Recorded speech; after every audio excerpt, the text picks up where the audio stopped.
Ouedraogo qui va nous rejoindre sur l'estrade. Bonjour. Bonjour madame. Bienvenue.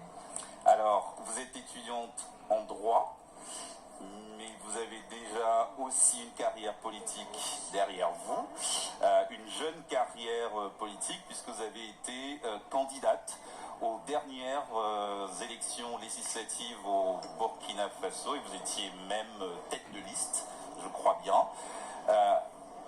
Et vous me disiez, quand on préparait cette séquence, il manque un espace d'échange entre jeunesse africaine, celle qui veut s'engager notamment dans la gestion des affaires de la cité, et peut-être la jeunesse française et les mouvements de jeunesse ici qui sont impliqués pour qu'il y ait partage d'expérience, c'est bien ça?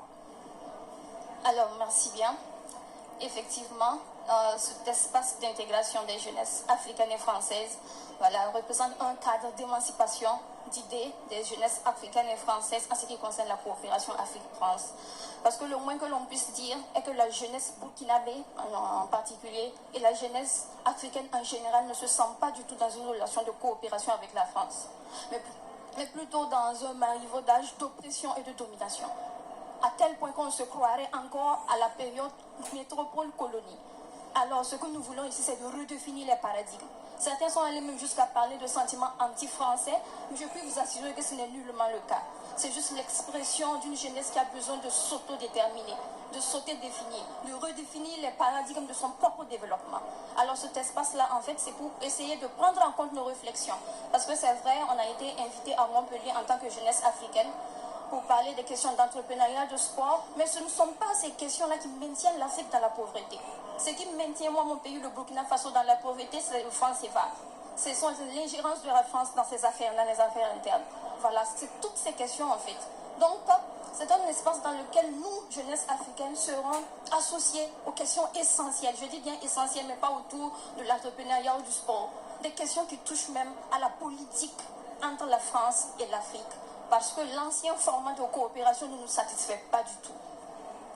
Qu'est-ce que concrètement ça signifie? Vous pouvez applaudir.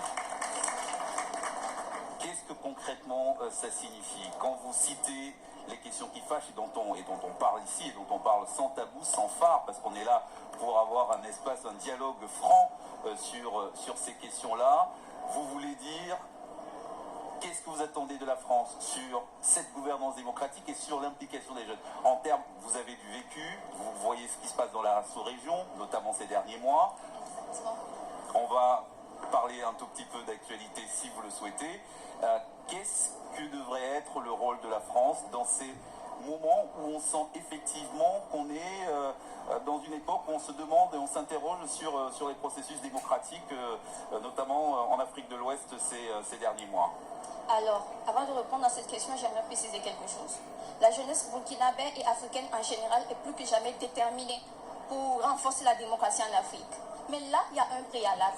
On reste convaincu qu'il ne peut pas y avoir de démocratie lorsqu'on est dans une relation de dépendance. Donc, ce préalable est déjà faussé. On voudrait d'abord que soit rétabli l'équilibre.